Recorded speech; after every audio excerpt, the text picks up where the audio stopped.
estatuto en vez de sacar la Biblia. Hay una asamblea y todos hablan en nombre del estatuto. Artículo tal, inciso tal. El estatuto dice esto. ¿Qué es eso, hermano? Tenemos que sacar capítulo tal, verso tal de la Biblia. Nuestro estatuto es la Biblia. Cristo gobierna a su iglesia ¿cómo? Mediante la Biblia, la palabra de Dios.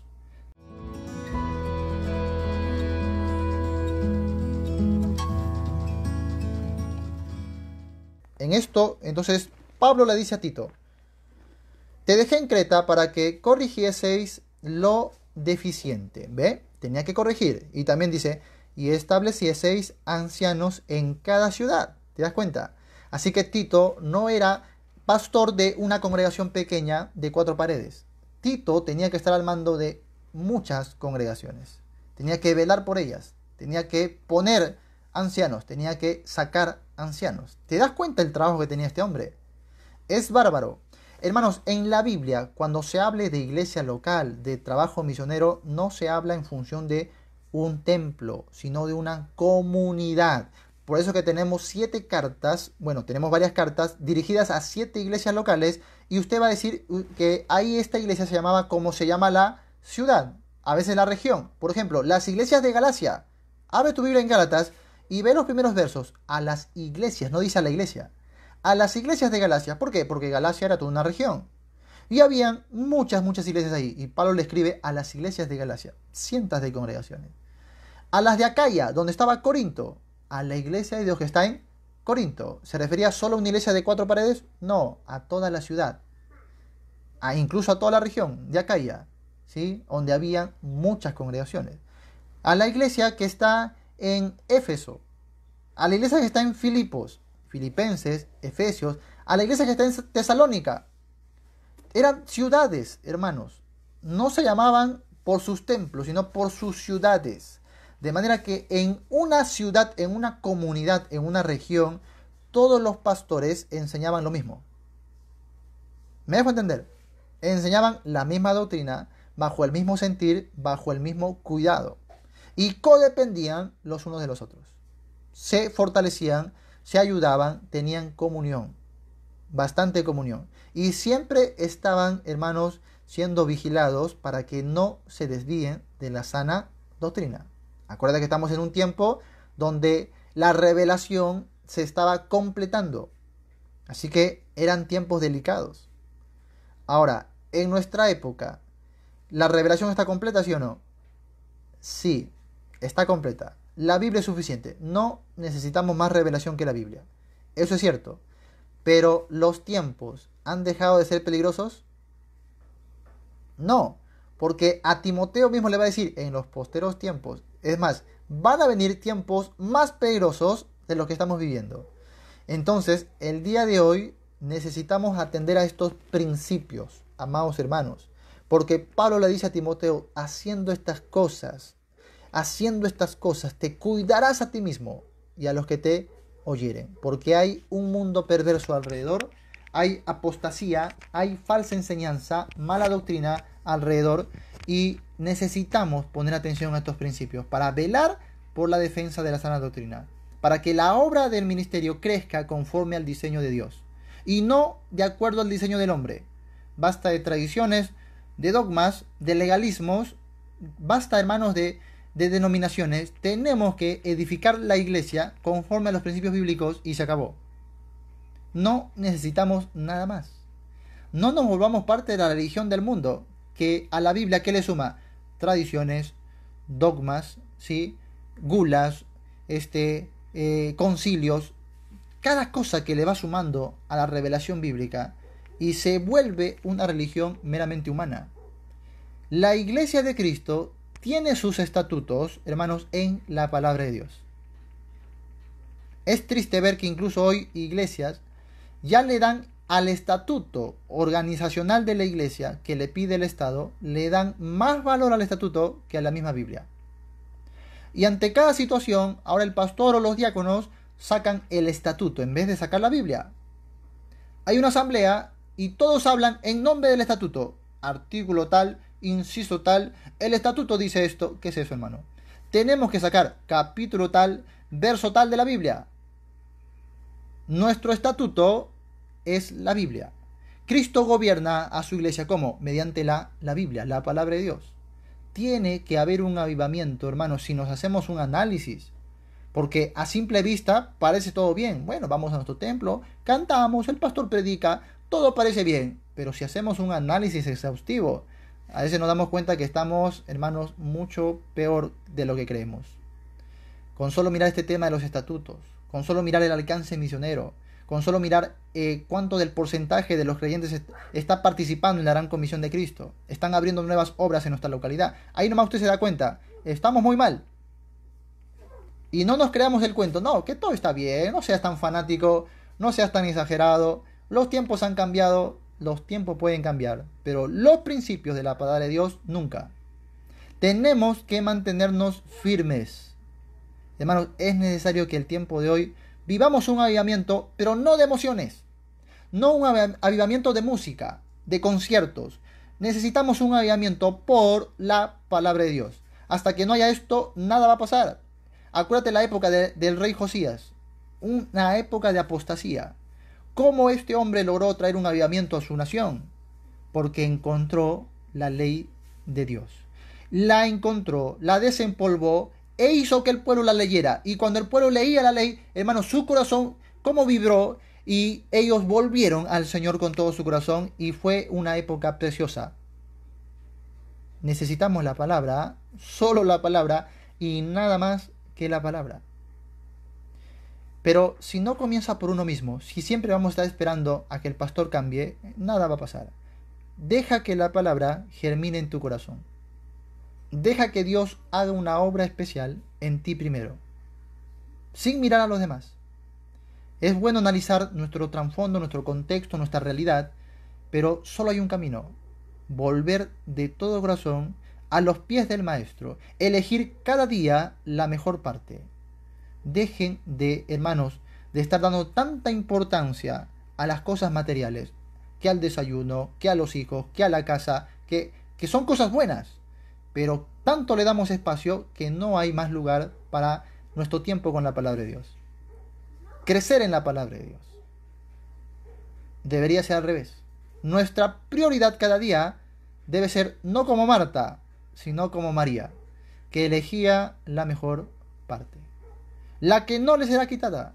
Hermanos, te pueden quitar cualquier cosa, pero mientras la palabra reine en tu corazón, estarás pleno siempre. Un día tu congregación te puede dar la espalda, te pueden retirar del ministerio. Pase lo que pase, usted va a estar firme, plantado en la roca, porque su vida, su ministerio, su gozo, su esperanza está fundamentada en la palabra de Dios. Y la palabra de Dios vive y permanece para siempre. Y también dice, 1 de Juan, que el que hace la voluntad de Dios, o sea, basado en esa palabra, también permanece para siempre. Así que, hermanos, vamos a estar estables, seguros y firmes siempre que nos basemos en la solidez y en la suficiencia de la palabra de Dios. Así que este era el trabajo más importante de estos pastores. ¿Te das cuenta?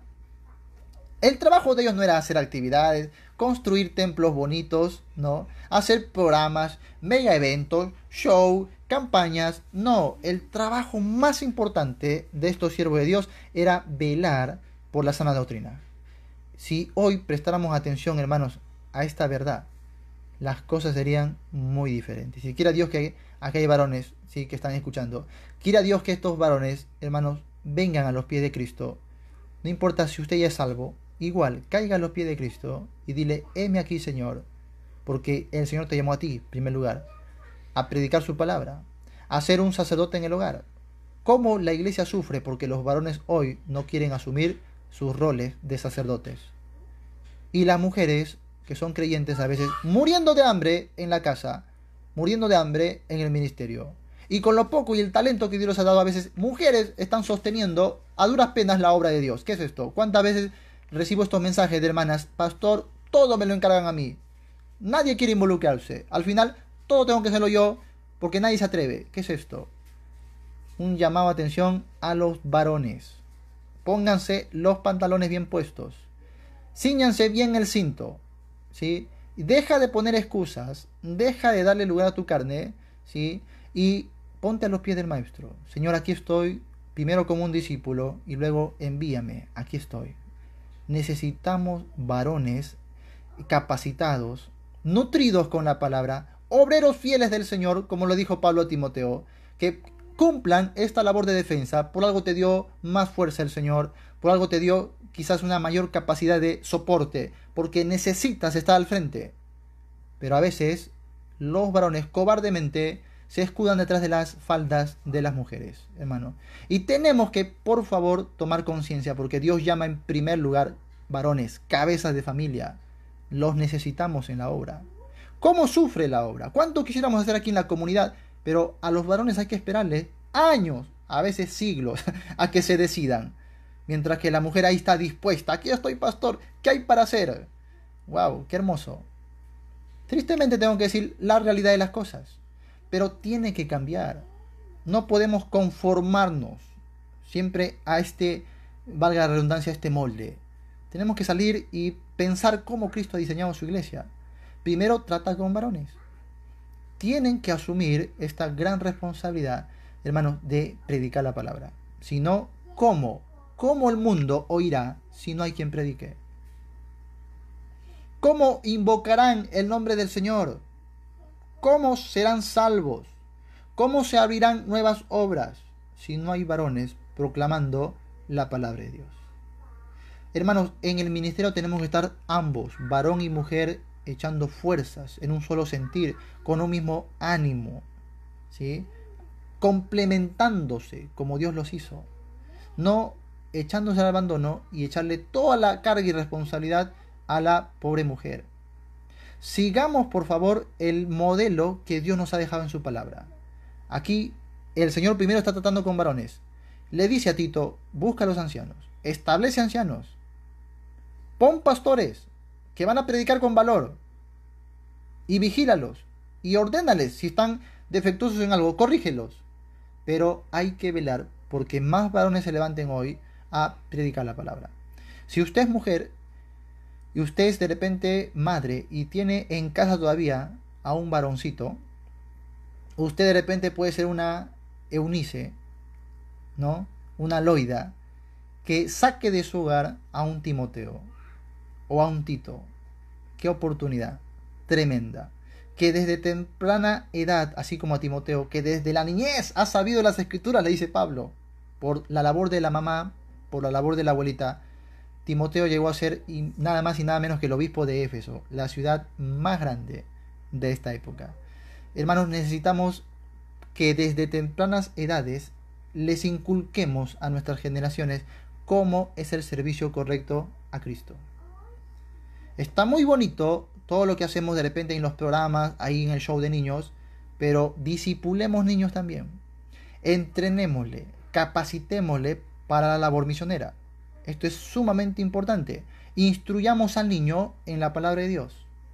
Si tienes niños en casa, tienes un gran ministerio que llevar a cabo. ¿Quién sabe que de ahí salga, no sé, el próximo Luis Palau, ¿no? Un gran evangelista, un gran misionero para el Señor? ¿Cuántos pastores podrían salir de nuestras generaciones? Pero si nosotros mismos hoy, a duras penas si leemos el devocional, si nos acordamos de ahí de memorizar un verso, si apenas estamos con nosotros mismos, hermanos, ¿qué va a ser de nuestras generaciones? Recuerda la época de Josué. Fue la época dorada, la época de victoria, la época de conquista, la época donde el Señor mostró su mano incansablemente, y esta generación repartió la tierra entre ellos. Pero después se levanta la época de los jueces, después de la conquista, la época de los jueces, y se levanta generación que no conocía ni a Josué, ni a Dios, ni lo que Dios había hecho por ellos. Qué triste. Una generación puede ser victoriosa, pero no supo trabajar en las generaciones futuras. Se dieron al abandono y la obra de Dios sufrió por nada más y nada menos que 300 años. 300 años de apostasía, 300 años de oscuridad. ¿Queremos eso para la iglesia hoy? ¿Qué legado le vamos a dejar a las futuras generaciones? ¿Qué calidad de ministerio? ¿Qué calidad de iglesia? ¿De maestros? Bueno, cada uno lo tiene que asumir. Entonces, Pablo le dice a Tito: por favor, te encomiendo esta labor sumamente importante en tiempos peligrosos. Vamos a Tito, capítulo 1. Hermanos, debemos darnos cuenta que vivimos en un mundo de constantes cambios. Y a diario suceden, hermanos, cosas muy radicales en nuestro alrededor. Usted no tiene que salir muy lejos para poder ver esto. Los hogares destruidos, el engaño en los negocios, que ya se considera como algo normal, ¿no? Que cuando un negociante, por ejemplo ahora con esto de la pandemia, sale y dice, mi oxígeno cuesta igual que antes, es todo aquí un acontecimiento. Le hacen entrevistas, salen en las pantallas, hay noticias porque el hombre está cobrando lo justo. Es todo un acontecimiento tremendo, ¿no? Cuando debería ser lo normal. Porque reina la corrupción, ¿no es así? El libertinaje, la mentira, ya es, hermanos, una alternativa natural en la vida, ¿no? Mira, hermanos, que no sé, yo no puedo asegurar esto, pero lo que sí observo con mis ojos es que a partir de esta cuarentena cesó mucho el índice de maldad. Por ejemplo, en las calles, ¿no? El libertinaje, los pecados que estaban, hermanos, en su máximo apogeo. En cada esquina veías una fiesta, veías todo tipo de libertinaje. Y bueno, no sé, yo no puedo asegurarlo, pero sí puedo ver que a través de esto hoy veo hasta la misma naturaleza más hermosa, ¿no? Porque lastimosamente lo que le hace mal a nuestro mundo, hermanos, no es otra cosa sino que el mismo hombre y su pecado. El corazón del hombre. Esto es lo que agobia, lo que daña nuestro entorno, nuestra comunidad. Le hacemos daño en todo sentido. Así que esto lo vemos a diario. El cine, la televisión, los libros, las revistas y otros medios, todos ellos, hermanos, reflejan cambios en los valores tradicionales. Ahora los dibujitos animados, tenemos que examinarlos con pinza, porque hasta los mismos dibujitos ya están enseñando cosas perversas. Qué tremendo. Eso es nuestro mundo hoy. Y no podemos hacer ajenos a nuestra realidad. No podemos enclaustrarnos ahí en nuestros templos y pretender que todo está bien aquí porque estamos cantando al Señor. No, tenemos que mirar nuestro entorno. Porque hemos sido llamados a la comunidad y todos sin excepción. Ya lo hemos analizado esto. ¿Sí? Hermanos, estas normas se han hecho sentir aún en la iglesia. Qué triste, ¿no? En vez que la iglesia impacte con su testimonio el mundo, más bien estas cosas han impactado a la iglesia. ¿Cómo debe vivir un cristiano en medio de un mundo lleno de cambios como estos?